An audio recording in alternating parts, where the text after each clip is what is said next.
और जम्मू कश्मीर के पुंछ में सुरक्षा। गुलिस्तान की ये कुछ लजीज फरिश्ते जब साथ घुले तो जी ललचाए और दिल कहे कि स्वाद की इस जुबान में खुद को ऐसा डुबाऊं कि निकल ना पाऊं।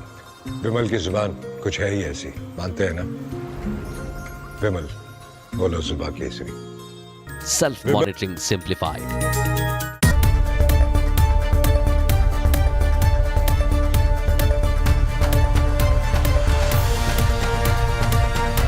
नमस्कार, बहुत स्वागत है आपका। आप देख रहे प्रहार, आपके साथ मैं हूं सलोनी श्रीवास्तव। मेरा प्रहार में सबसे पहले बात रूस में आए भयावह भूकंप की। 8.8 तीव्रता के भीषण भूकंप ने न सिर्फ जमीन को हिलाया बल्कि समंदर के सीने में भी तूफान जगा दिया। इस भूकंप की तीव्रता इतना ज्यादा थी कि दुनिया 30 से ज्यादा देशों में इसकी भयंकर सुनामी का खतरा बना हुआ है।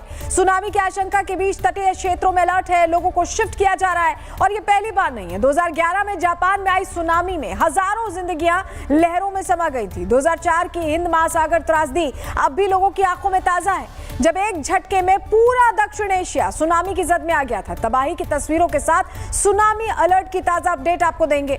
दूसरी खबर, आतंकी अलकायदा मॉड्यूल पर बड़े खुलासे की। बेंगलुरु से गिरफ्तार की गई शमा परवीन सिर्फ एक नाम नहीं है, ये साजिश की कड़ी है जो देश के खिलाफ खामोशी से बिछाई जा रही थी।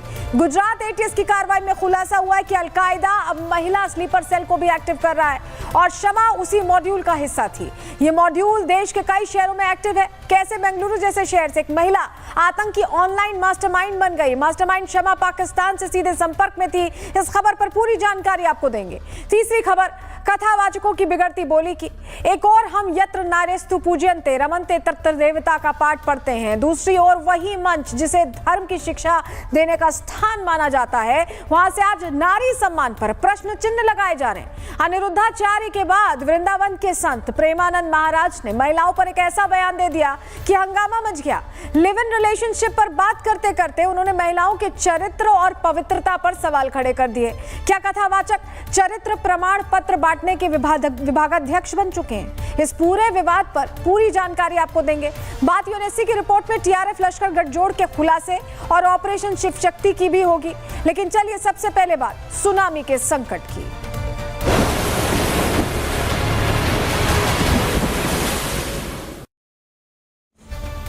रूस में भूकंप आया, लेकिन गूंज रिंग ऑफ फायर में पड़ने वाले देशों में सुनाई दी और अब 30 देशों में हाई अलर्ट है। कामचटका में आया 8.8 तीव्रता का भीषण भूकंप सिर्फ एक भौगोलिक आपदा नहीं बल्कि एक ग्लोबल अलार्म बन चुका है। कुरील द्वीप पर समंदर की लहरें उफान मारने लगी, जापान के शहर खाली होने लगे, हवाई और कैलिफोर्निया में सायरन गूंजने लगे। तटीय देश सहमे हुए हैं क्योंकि अब सवाल सिर्फ रूस की त्रासदी का नहीं है बल्कि उस सुनामी का है जो एशिया से लेकर अमेरिका तक तबाही का सबब बन सकती है। क्या हम फिर 2004 या 2011 जैसे जल प्रलय के करीब हैं? ये सवाल है। शुरुआत तस्वीरों से कर रहे हैं, आपको तस्वीर दिखाएंगे सबसे पहले जहां भूकंप के तेज झटकों ने वहां की फिजाओं को, आप तस्वीर देख रहे हैं कामचटका की, जहां की फिजाओं को पूरी तरह से खौफ से भर दिया है। तस्वीरें डरा देने वाली। अब देखिए पूरा घर हिल रहा है और झटका इतना तेज है कि दूर दूर तक इसकी कंपन महसूस की गई है। जो रिहायशी इलाके वहां पे घर के अंदर क्या हालात थे ये आप देखिए एक बार।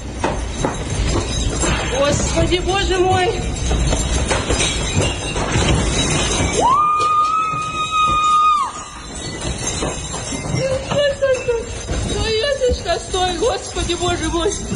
Когда успокоится все, Господи! देखा आपने घर कैसे पूरा हिल रहा है और एक जोरदार झटका और सब कुछ हिल जा रहा है। घर की छतें कैसे दरक रही हैं, दीवारें चटकने लग रही हैं। तस्वीर आपको दिखा रहे हैं, लोग बचाने के लिए बाहर की तरफ अपने आप को दौड़ रहे हैं और कुछ समझ में आता उससे पहले ही जमीन कांप उठ रही है। तस्वीर देखिए कैसे पूरा घर ये दरक रहा है। लोग सुरक्षित जगहों पर जाने के लिए सड़कों पर खड़े और ये सब कुछ वो रिकॉर्ड कर रहे हैं तस्वीरों में। अब लोगों के लिए डर का कारण यही बन गया कहीं आफ्टर शॉक भी ऐसा ना हो जो घरों की यही स्थिति कर दे। देखिए छत कैसे गिर रही है, तस्वीर आपको दिखा रहे हैं।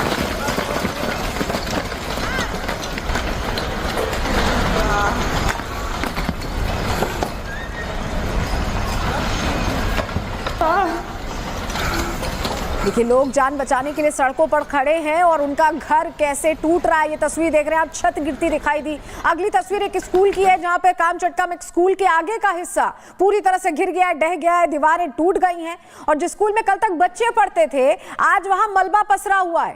तेज भूकंप ने पल भर में सब कुछ बदल दिया है। इस भूकंप में किसी का घर बिखर गया तो कोई अपना सब कुछ गवा कर यहाँ पर सड़क पर आ गया और ये स्कूल की तस्वीरें हैं जो बता रही है स्कूल की बिल्डिंग को कितना नुकसान पहुंचा है। वहीं इस वक्त जब भूकंप आ रहा था तो एक मरीज की सर्जरी चल रही थी। ये आप ऑपरेशन थिएटर के अंदर की तस्वीर देख रहे हैं। डॉक्टर्स ने जान पर खेलकर सर्जरी को पूरा किया है और ये मंजर अब पूरी दुनिया को हैरान कर रहा है। देखिए किस तरह से कर्तव्य और हिम्मत से डर को डॉक्टर्स ने मात दी है। ये तस्वीर आपको दिखा रहे, देखिए पूरा स्ट्रेचर हिल रहा है। यहाँ तक कि जो साथ में नर्सेज हैं उन्होंने स्ट्रेचर को पकड़ रखा है। बड़ी बात यह है कि भूकंप के दौरान जो सर्जरी कर रहे थे डॉक्टर्स वो पेशेंट को छोड़कर गए नहीं बल्कि वहां खड़े रहे और जब तक पूरी सर्जरी नहीं हो गई तब तक मुस्तैद रहे। बताता है कि डॉक्टर्स कैसे अपने मरीजों को खुद से भी आगे रखते हैं। ये प्रेरणा देने वाली तस्वीर भी सामने आई इस भूकंप के दौरान।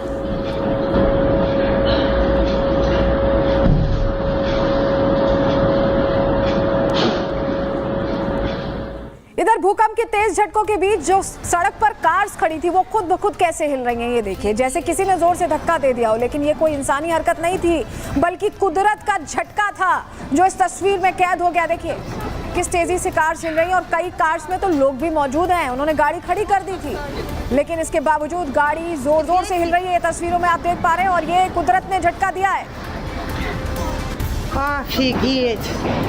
और चलिए रूस के एयरपोर्ट की भी अब आपको तस्वीर दिखा देते हैं जहां पहले तो सब कुछ सामान्य था, उड़ाने जहाज भर रहे थे, लेकिन जब भूकंप आया तो उसके बाद सब कुछ थम गया, मुसाफिर थम गए, लोग मंजिल की ओर नहीं बढ़ पाए और जमीन जब हिलने लगी तो पूरे एयरपोर्ट पर कैसे अफरा तफरी मची है। यहाँ पर आप देख रहे हैं लोग इधर उधर भागने लगे। एयरपोर्ट पर जिस तरह का हाई सिक्योरिटी जोन होता है वहां पर भी खौफ पसरा नजर आया।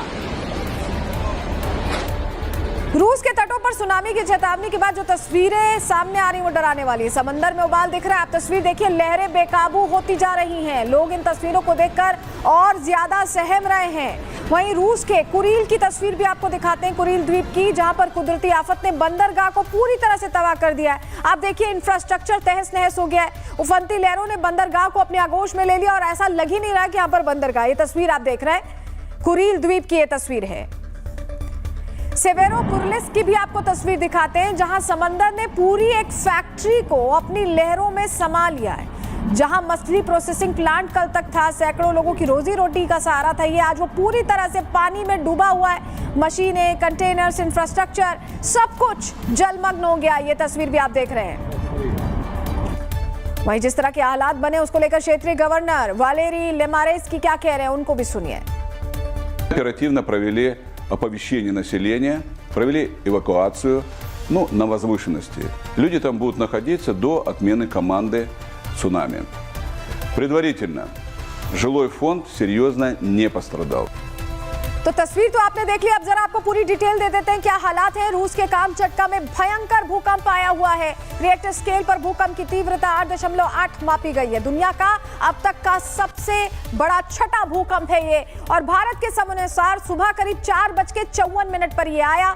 भूकंप की वजह से कई इमारतों को नुकसान पहुंचा है। कामचटका में 4 मीटर तक ऊंची सुनामी आई है। इससे समंदर के पास की फैक्ट्रीज को नुकसान पहुंचा है।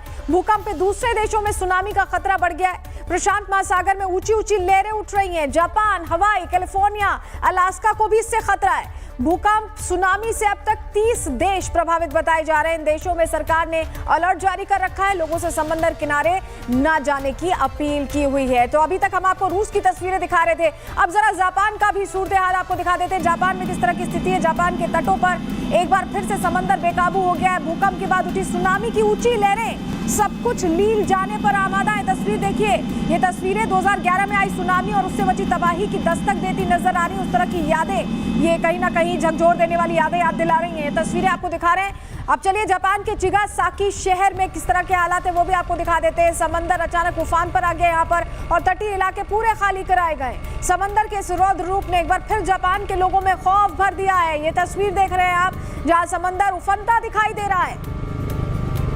वहीं जापान के Percol Intenso, hand-picked beans from Colombia and India. Through precision roasting, skillful grinding An advanced freeze drying, savor a smooth, medium-bodied brew with perfectly balanced notes. Percol, crafted for connoisseurs. फिर आपको दिखाते हैं जहां tsunami की लहरें टकराती दिखाई दी हैं। करीब 50 सेंटीमीटर तक ऊंची लहरें तटों से टकराई हैं और यही शुरुआती लहरें बड़ी तबाही का संकेत भी हो सकती हैं, क्योंकि तटीय इलाकों में चेतावनी जारी है। लगातार वहां पर सायरन बज रहे हैं।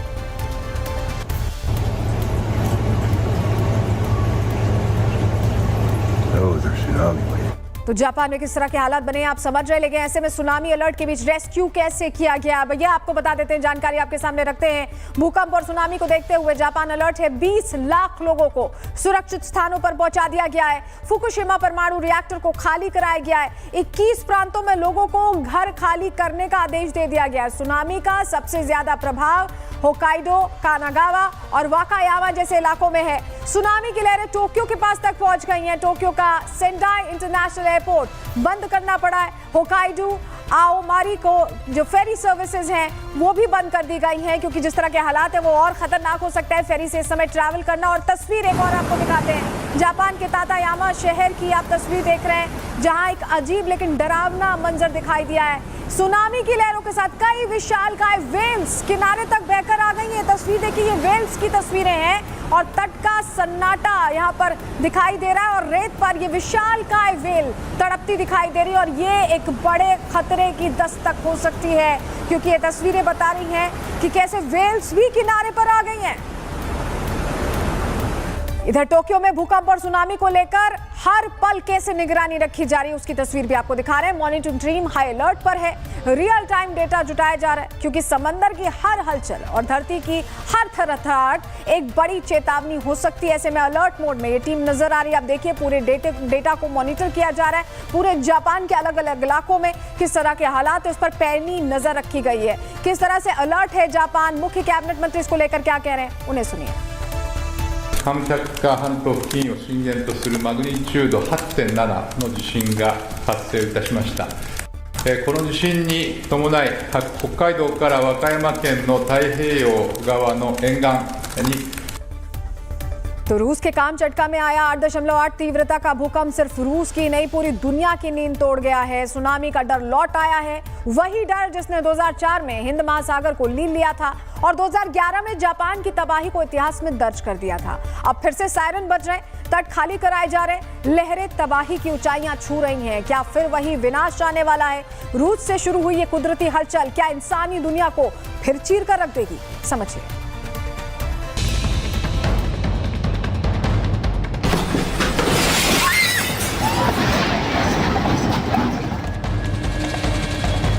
रूस में जलजला आया और पूरी दुनिया सिहर उठी।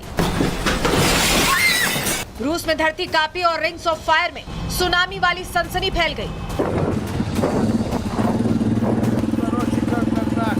रूस के कामचटका में सुबह 8:25 पर 8.8 तीव्रता का भूकंप आया। इतना खतरनाक भूकंप कि जमीन तो हिली ही, समंदर के अंदर भी ऐसी कंपन हुई कि लहरें आसमान को छूने लगी। रूस, जापान, हवाई और कैलिफोर्निया के तटों पर सुनामी का अलर्ट जारी कर दिया गया। कामचटका का पेट्रोपाव्लोव्स्क भूकंप के झटकों से थर्रा उठा। साखलिन द्वीप पर सुनामी की लहरें तटों को चीरते हुए घुसी। सवेरो कुर्लिस्क बंदरगाह डूब गया। एक स्कूल की इमारत ढह गई। दर्जनों लोग घायल हुए और हजारों लोग बेघर हो गए। रूस की आपातकालीन टीमें जिंदगियां बचाने की जंग लड़ रही हैं, लेकिन आफ्टर शॉक का खतरा अभी तक टला नहीं है। वहीं भूकंप की वजह से जापान और अमेरिका में भी सायरन बज रहे हैं। रूस के कुरिल आइलैंड में लगभग 2700 लोगों को सुरक्षित स्थानों पर ले जाया गया। जापान में 19 लाख लोगों को सुरक्षित जगहों पर जाने को कहा गया। कई सेंट्रल और दक्षिणी अमेरिकी देशों ने भी सुनामी अलर्ट जारी किया। चिली से लेकर पेरू, इक्वाडोर, मेक्सिको और पनामा में अलर्ट है। हवाई में 6 फीट ऊंची समुद्री लहर देखने को मिली। जापान में सुनामी को लेकर हाई अलर्ट जारी किया गया है। लगातार सायरन की आवाजें सुनाई दे रही हैं। होक्काइडो से ओकिनावा तक करीब 19 लाख लोग तटीय इलाकों से भाग रहे हैं। जापान मौसम एजेंसी ने चेतावनी दी है कि 3 से 5 मीटर ऊंची सुनामी की लहरें तटों को तबाह कर सकती हैं। प्रकृति की इस मार का संकेत समुद्र से भी साफ तौर पर देखने को मिल रहा है। समुद्र से वेल्स बाहर आ रही हैं। 12 से ज्यादा देशों में अलर्ट जारी किया गया है। तटीय इलाकों को खाली कराया जा रहा है। कोस्टल एरियाज में गाड़ियों की लंबी लाइनें लगी हैं। लोग अपना घर बार छोड़कर सुरक्षित जगहों की ओर भाग रहे हैं। खतरा बड़ा है और इस खतरे से होने वाले नुकसान का अंदाजा लगाना मुश्किल। Bureau report, Republic Bharat.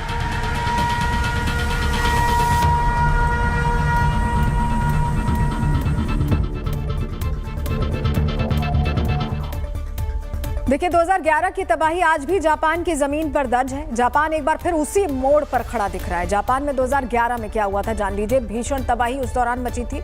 Tohoku में 9.1 तीव्रता का भूकंप आया था। जापान में भूकंप के बाद सुनामी भी आई थी। 15,000 से ज्यादा लोगों की मौत हो गई थी उस दौरान। जापान के लाखों लोगों का घर तबाह हो गया था। इस त्रासदी से उबरने में सालों लग गए थे। भूकंप का फुकुशिमा न्यूक्लियर प्लांट पर भी असर पड़ा था और रेडियो एक्टिव लीक की स्थिति तक खड़ी हो गई थी। इस बार भी जापान में 2011 वाला ही डर है। लोग इसीलिए ज्यादा दहशत में हैं। इस बीच आपको हवाई की तस्वीर अब दिखाते हैं। उत्तरी तट पर सुनामी को लेकर अलर्ट जारी किया गया है। इस बीच हवाई के आसमान में एक रहस्यमयी इंद्रधनुष दिखा। समंदर में उठ रही अनहोनी की आहट के बीच ये तस्वीर सामने आई और ये इंद्रधनुष तूफान से पहले की शांति जैसा लग रहा है। ये हवाई की तस्वीर देखिए। ये जो इंद्रधनुष दिख रहा है, लोग वहां खड़े हैं, उन्हें लहरों की आहट का डर है और इस बीच ये इंद्रधनुष। सुनामी के खतरे से घबराए लोग तटीय इलाकों से निकलकर अब सुरक्षित स्थानों की ओर भागने लगे हैं। हर गाड़ी सड़क पर नजर आ रही है। तस्वीर भी आपको दिखा रहे हैं जहां हर चेहरा बेचैन है और ऐसे में हवाई में जगह जगह भीषण जाम लग गया है। हवाई के लोगों की हवाइयां उड़ी हुई हैं और जल्दबाजी में वो निकलना चाहते हैं सुरक्षित जगहों पर। वहीं हवाई की राजधानी में भी जाम लग गया। सुनामी अलर्ट के बाद अफरा तफरी मची और ट्रैफिक ठप पड़ गया है पूरी तरह से। हर तरफ गाड़ियों की लंबी कतारें दिखने लगी हैं। लोग डर के साए में निकल रहे हैं, सुरक्षित ठिकानों की ओर जा रहे हैं और ऐसे में यहाँ पर भी गाड़ियां ही गाड़ियां यहाँ नजर आ रही हैं सड़कों पर। यातायात ऐसे में ठप हो गया है। लंबा जाम लगता दिखाई दे रहा है।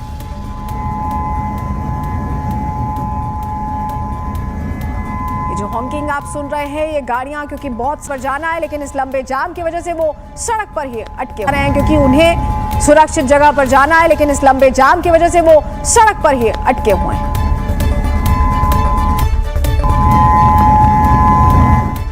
हवाई की राजधानी होनोलुलु के मेयर क्या अपील कर रहे हैं लोगों से, उन्हें भी सुन लीजिए अब।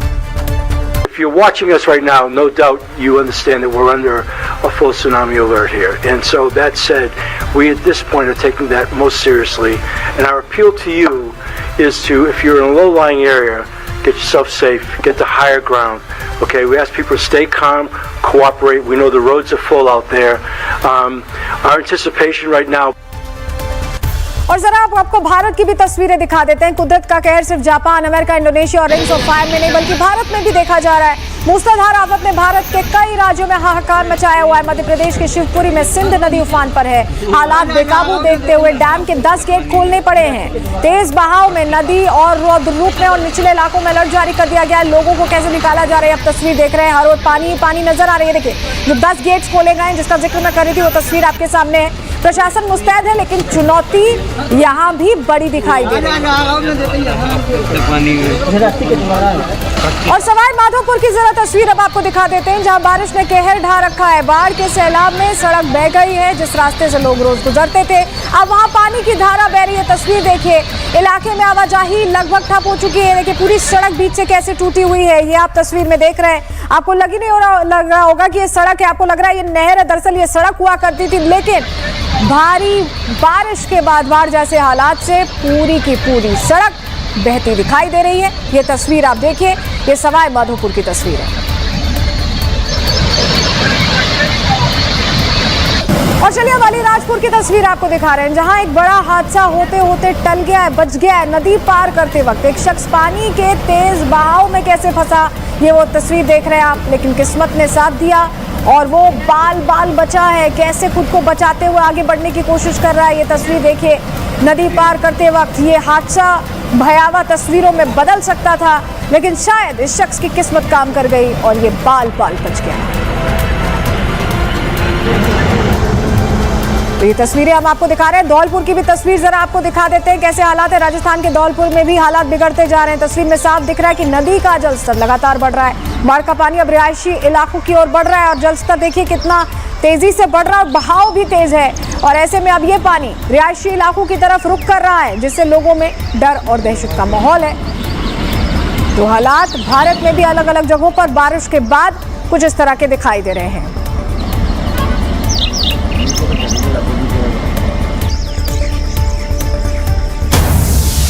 और बड़ी खबर मिल रही थोड़ी देर में श्रीहरिकोटा से निसार सैटेलाइट की लॉन्चिंग होने वाली है। सतीश धवन अंतरिक्ष केंद्र से GSLV F-16 रॉकेट से ये लॉन्च किया जाएगा। ये नासा और इसरो का साझा अभियान है।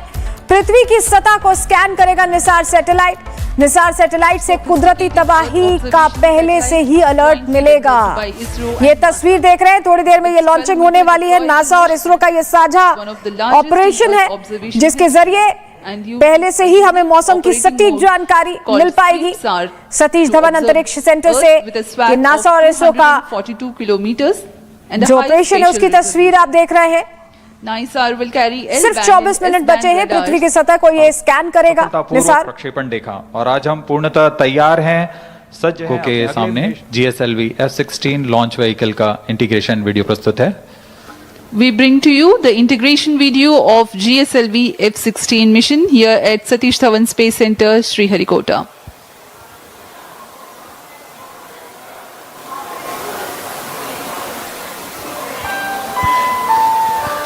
The launch campaign begins with the तो इसरो और नासा का ये मिशन निसार सैटेलाइट की लॉन्चिंग अब से 24-25 मिनट बाद होगी। वो तस्वीरें भी हम आपको दिखाएंगे। अब तैयारी पूरी हो चुकी है। चलिए आगे बढ़ रहे हैं। अब बात जिहाद के नाम पर दहशत फैलाने वाले एक ऐसे मॉड्यूल की जिसकी कमान पाकिस्तान की लेडी एजेंट के हाथों में थी।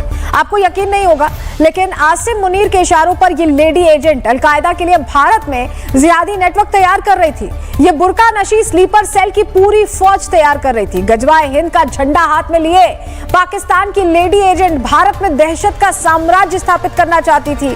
हाईटेक शहर बेंगलुरु से सोशल मीडिया की स्क्रीन के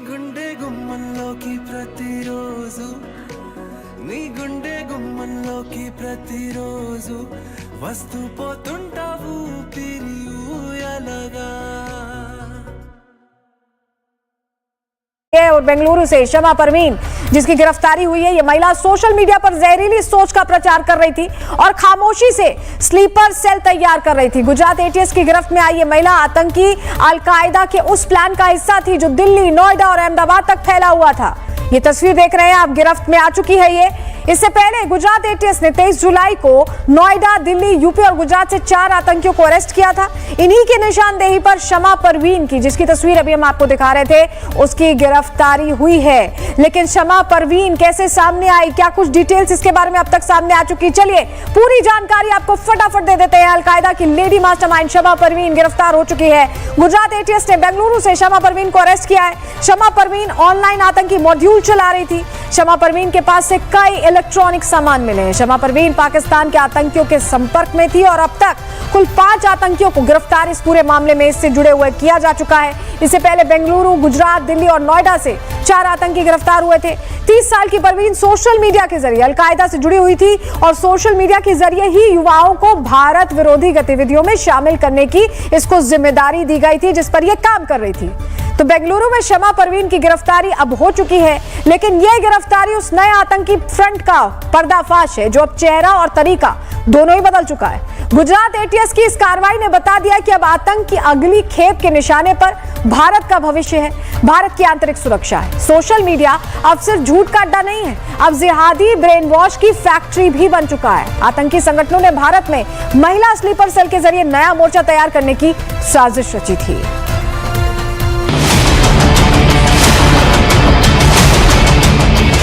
ऑनलाइन टेरर मॉड्यूल पे काम करती हैं। बहुत सारा अलकायदा से रिलेटेड कंटेंट जो है वो ये इसी आईडीज के थ्रू लेता है। भारत को जितना खतरा देश के बाहर बैठे खूंखार आतंकियों से है, उससे ज्यादा खतरा देश के अंदर बैठे गद्दारों से है और इसमें अब महिलाएं भी शामिल होने लगी हैं। केवल 30 साल की अलकायदा की महिला आतंकी शमा परवीन को गुजरात ATS ने बेंगलुरु से गिरफ्तार किया है, जिसे खतरनाक तरीके से रेडिकलाइज किया जा चुका है। शमा परवीन झारखंड की रहने वाली है जो मोबाइल और अन्य गैजेट्स के जरिए पाकिस्तान से सीधे संपर्क में थी और 4 से 5 ऑनलाइन टेरर मॉड्यूल पर काम कर रही थी। भारत में खास तौर पर साउथ इंडिया में बेस तैयार कर रही थी। सोशल मीडिया के जरिए कई लड़के लड़कियों का ब्रेन वॉश कर रही थी। ये पहली बार है जब इस बात के पुख्ता सबूत मिले हैं कि भारत में आतंकवाद की कमान एक महिला आतंकी के हाथ में थी। और महिलाओं के जरिए देश के कई बड़े शहरों में आतंक का जाल बिछाने में लगे थे। गुजरात एटीएस ने अलकायदा मॉड्यूल की मास्टरमाइंड शमा परवीन को गिरफ्तार किया है और शमा परवीन की गिरफ्तारी बेंगलोर से की गई। 30 साल की शमा परवीन किस तरीके से भारत में अलकायदा का नेटवर्क खड़ा कर रही थी, इसकी जानकारी गुजरात एटीएस को मिली, जिसके बाद गुजरात एटीएस की टीम बेंगलोर पहुंचती है। शमा परवीन को गिरफ्तार किया गया, कोर्ट में पेश किया गया। ट्रांजिट रिमांड के बाद अब 30 साल की शमा परवीन को एक तरीके से गुजरात लाया जा रहा है और अब गुजरात एटीएस शमा परवीन से पूछताछ करेगी। इससे पहले गुजरात एटीएस ने 23 जुलाई को नोएडा, दिल्ली, यूपी और गुजरात से 4 आतंकियों को अरेस्ट किया था और इन्हीं की निशानदेही पर शमा परवीन की गिरफ्तारी हुई है और इसी ने इनके जैसे तमाम आतंकियों की अलकायदा में एंट्री करवाई है। इसका जो डिटेल इंट्रोगेशन किया गया तो इसके द्वारा बताया गया कि ये एक स्ट्रेंजर नेशन 2 करके एक इंस्टा आईडी है जिसके साथ एक्टिव कांटेक्ट में है। बहुत सारा अलकायदा से रिलेटेड कंटेंट जो है वो ये इसी आईडीज़ के थ्रू लेता है और साथ साथ ये लोग कई सारे जिहादी कंटेंट की आपले में एक दूसरे को लेन देने में ये लोग इन्वॉल्व हैं। ये आतंकी खास तौर पे हाईली रेडिकलाइज है, ऑनलाइन टेरर मॉड्यूल पे काम करती हैं। उसके बहुत ही महत्वपूर्ण पाकिस्तानी संपर्क भी उसके अलग अलग डिवाइसेस से मिले हैं। आतंक के इस नए संगठन की कमान संभालने वाली महिला मास्टरमाइंड के खुलासे ने जांच एजेंसियों को भी हैरान कर दिया है। शमा परवीन के बारे में जानकारी अभी तक की इन्वेस्टिगेशन में निकलकर सामने आई कि वो एक तरीके से नॉर्थ ईस्ट के जो उग्रवादी संगठन है उनके संपर्क में थी। लिबरेशन फ्रंट करके असम का एक उग्रवादी संगठन है, उसके वो लगातार संपर्क में थी और भारत में अलकायदा का नेटवर्क खड़ा कर रही थी। फिलहाल गुजरात एटीएस ये पता लगाने में जुटी है कि अलकायदा की ये नई रिक्रूटर अब कितने राज्यों में आतंक के तार फैला चुकी है और ये कैसे कैसे लोगों को अपने जाल में फंसाती थी। Bureau report, Republic Bharat. तो अब शमा परवीन पकड़ी गई है, जिसके बाद और नामों के खुलासे हो सकते हैं। कैसे ये संपर्क में रहती थी, कितनों को इसने रेडिकलाइज किया, ये तमाम जानकारियां अब निकाली जाएंगी। आगे बढ़ रहे अगली खबर की अब बात करते हैं। पाकिस्तान फिर से रंगे हाथों पकड़ा गया और इस बार सबूत की मोहर लगी है संयुक्त राष्ट्र सुरक्षा परिषद से। पहलगाम में हमारे जवानों पर जिस तरह से जिस तरह से बचाया था उन लोगों को, कोशिश की, जो कल मारे गए हैं, जो आतंकी मारे गए हैं, उसके बाद टीआरएफ को लेकर, जो पहलगाम अटैक को लेकर खुलासा हुआ था, 26 मौतें हुई थी, उसके पीछे लश्कर तैयबा का हाथ तो था ही। ये अब किसी भारतीय एजेंसी ने नहीं, खुद यूएनएससी ने अपनी रिपोर्ट में लिख दिया। यूएनएससी ने मान लिया है टीआरएफ का नाम सामने आना सिर्फ एक मुखौटा था, हमला लश्कर ने किया और ऑपरेट पाकिस्तान से हुआ। यानी पाकिस्तान अब आतंक का सिर्फ पोषक नहीं है, उसका ऑपरेटिंग सिस्टम बन चुका है। अब वक्त है कि दुनिया पाकिस्तान के खिलाफ सिर्फ निंदा नहीं, नीति भी तय करे, नहीं तो आतंक की ये फसलें काटते काटते पूरी मानवता थक जाएगी।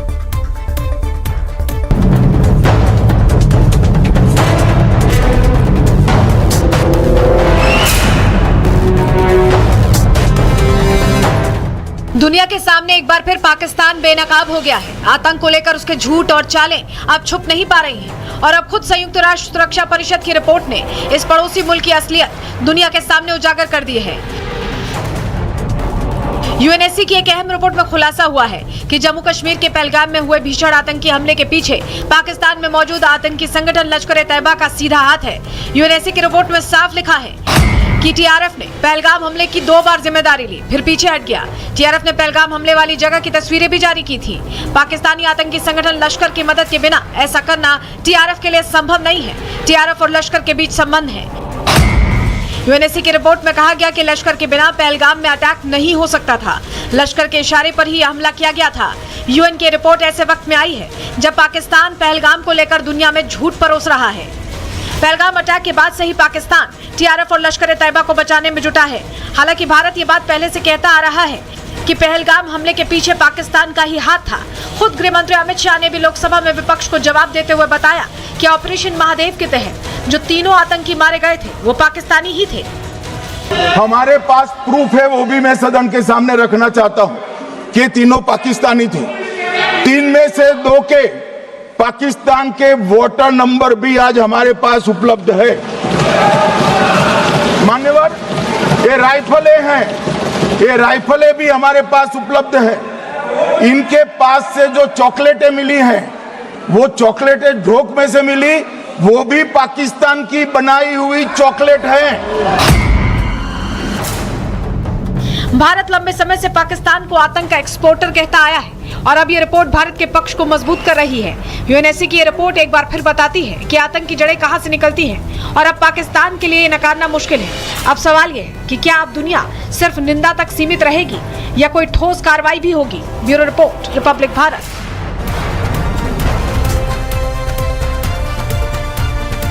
देखिए, जम्मू कश्मीर में आतंक का सफाया हो रहा है। सेना चुन चुनकर आतंकियों को ठिकाने लगा रही है। दिन हो या रात, घने जंगल गोलियों की तड़तड़ाहट से गूंज जाते हैं और फिर आतंकियों को 72 हूरों के पास पहुंचा दिया जाता है। पहलगाम हमले के बाद से भारत का साफ और सख्त रुख है।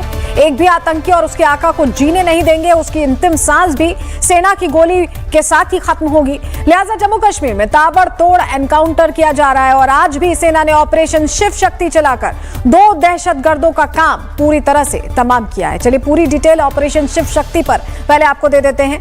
दरअसल 3 दिनों में सेना ने दूसरा बड़ा एनकाउंटर ये किया है। जम्मू कश्मीर के पुंछ में एलओसी के पास मुठभेड़ हुई और घुसपैठ की कोशिश कर रहे 2 आतंकियों को ढेर कर दिया गया। दोनों आतंकवादी लश्कर-ए-तैयबा से जुड़े थे, जिनके पास से 3 हथियार, गोला बारूद भी बरामद किए गए हैं। इस ऑपरेशन को शिव शक्ति नाम दिया गया था।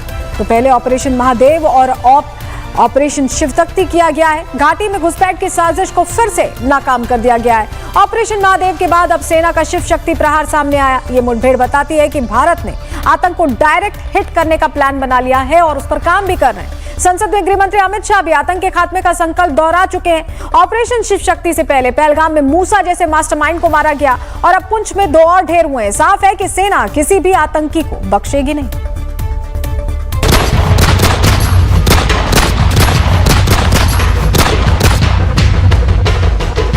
ऑपरेशन महादेव के बाद सेना ने ऑपरेशन शिव शक्ति चलाया तो आतंकियों का काल आ गया। जम्मू कश्मीर के पुंछ में एलओसी के पास कसालिया इलाका गोलियों की तड़तड़ाहट से गूंज गया। एक के बाद एक गोलीबारी के बाद सेना ने 2 आतंकियों को ढेर कर दिया। दरअसल लश्कर-ए-तैयबा के 2 आतंकियों के कसालिया के जंगलों में छिपे होने की सूचना मिली, जो घुसपैठ की कोशिश कर रहे थे, जिसके बाद सेना ने रात में ही ऑपरेशन शिव शक्ति शुरू किया और दोनों आतंकियों को जंगल में घेर लिया और गोलीबारी में दोनों आतंकी ढेर हो गए। ऑपरेशन शिव शक्ति में जम्मू कश्मीर पुलिस ने भारतीय सेना का साथ मिलकर पुंछ नियंत्रण रेखा पर 2 पाकिस्तानी आतंकी जो लश्कर-ए-तैयबा से जुड़े थे उन्हें मार गिराया है।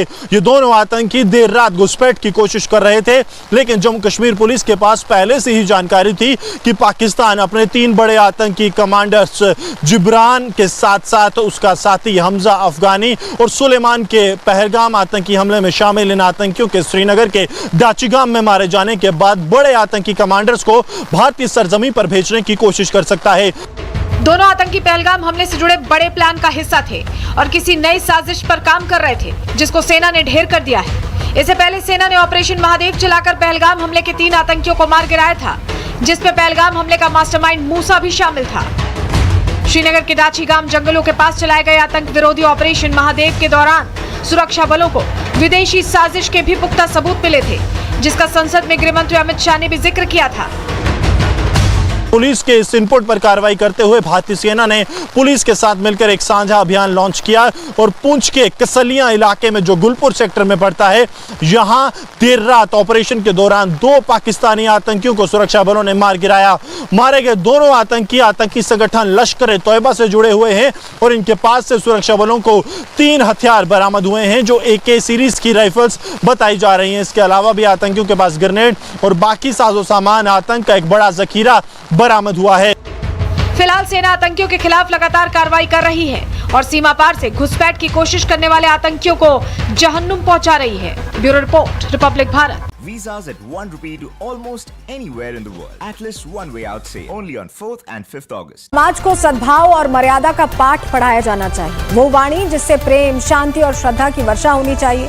आज वहां से निकल रहे ऐसे शब्द जो नारी सम्मान को लहूलुहान कर रहे हैं। जहां कथा होनी थी सृष्टि की, वहां चर्चा हो रही है लड़कियों के चरित्र की। जहां धर्म समझाया जाना था, वहां महिलाओं पर लांछन लगाए जा रहे हैं। एक के बाद एक संत अपने प्रवचनों में महिलाओं को निशाना बना रहे हैं। सनातन में तो नारी को सृष्टि का मूल कहा गया। ऐसे में सवाल यह है कि प्रवचन के दौरान नारी सम्मान की गरिमा को बार बार क्यों लांघा जा रहा है। कथावाचकों के मन से निकली हर आवाज समाज को दिशा देने वाली होनी चाहिए, लेकिन जब वही मंच महिलाओं की गरिमा पर सवाल उठाने लगे तो बात सिर्फ एक बयान की नहीं रह जाती है। ये सोच की वो दीवारें हैं जो समाज को पीछे ढकेल रही हैं। सवाल सिर्फ महिलाओं के सम्मान का नहीं है, सवाल उस संस्कृति का है जो ग्रंथों में देवी की पूजा करते हैं। रिपोर्ट देखिए।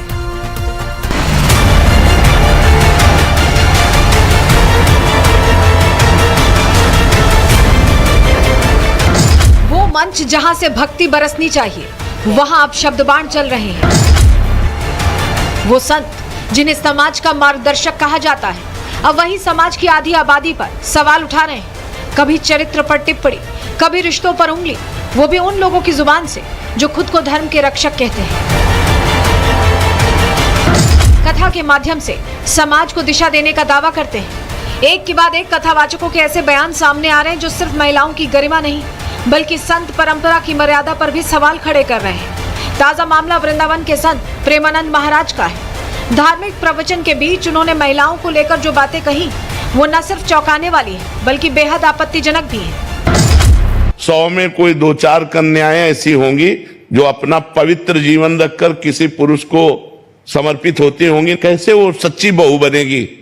जो 4 लड़कों से मिल चुकी, वो सच्ची बहू बनेगी? कहने को तो वो आज के युवा रिश्तों और लिव इन कल्चर पर बात कर रहे थे, लेकिन बात करते करते उन्होंने सारी सीमाएं पार कर दी और स्त्री के संपूर्ण अस्तित्व पर सवाल खड़े कर दिए। ये वही संत हैं जिन्हें समाज आध्यात्मिक ज्ञान के लिए सुनता है, लेकिन अब उनकी बातों में कटाक्ष ज्यादा, करुणा कम दिखाई देती है। और ये पहली बार नहीं है जब कथा में मन से महिलाओं पर टिप्पणी की गई। कथावाचक अनिरुद्धाचार्य लगातार महिला विरोधी टिप्पणियां करते रहे हैं, लेकिन पिछले दिनों उन्होंने महिलाओं पर जो बयान दिया, वो मर्यादा की सारी हदें पार करने वाला था। 25 साल की, अब 25 साल की लड़की 4 जगह वो मुंह मार चुकी होती है। वो 25 साल की जब तक आती है तो पूरी जवान होके आती है। जवानी कहीं ना कहीं तो वो उसकी जवानी फिसल जाएगी या बच्चों का विवाह जल्दी हो जाता था। इस बयान के बाद देश भर से महिलाओं का गुस्सा फूटा।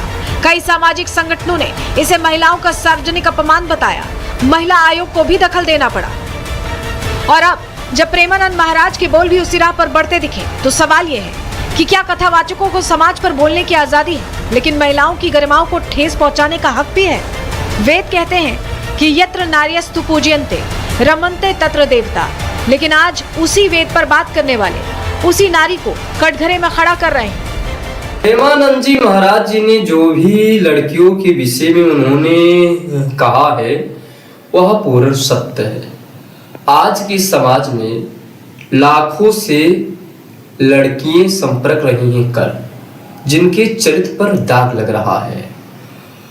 इसीलिए सभी हिंदुस्तान में जितनी लड़कियां हैं, उनसे यही कहना है कि आप संपर्क करो एक से जो आपके चरित्र पर दाग न लगे। ध्यान देने वाली बात यह है कि ये बयान किसी गली कूचे से नहीं आए हैं। ये धर्म के उस सबसे ऊंचे मजान से आए हैं जहां से कभी समाज को दिशा दी जाती थी। अब वहीं से दिशाहीन बातें चल रही हैं। भक्ति के नाम पर बोलने वालों से अब समाज सिर्फ प्रवचन नहीं, जिम्मेदारी भी चाहता है। आस्था की बुनियाद शब्दों से बनती है, लेकिन जब जिम्मेदार मंच से निकले बोल अपमान का कारण बने, तो वो धर्म की सेवा नहीं, उसकी छवि को धूमिल करने वाला आचरण बन जाते हैं। Bureau report, Republic Bharat. और संतों को ऐसे बयानों से बचना चाहिए, यह हरिश्चंद्र श्रीवास्तव भी कह रहे हैं, बीजेपी प्रवक्ता। उन्हें सुनिए। देखिए, समाज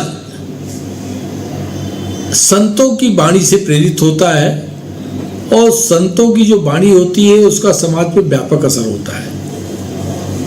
इसलिए ये जो टिप्पणी की गई, ये टिप्पणी निश्चित रूप से आपत्तिजनक है और संत महात्माओं को इस तरह की टिप्पणी से बचना चाहिए। इस तरह की टिप्पणी न करके अपने परिमार्जित शब्दों में अगर वो कोई समाज को संदेश देना चाहते हैं, तो समाज को संदेश इस तरह से संतों का जाना चाहिए जो संत वाणी लगे।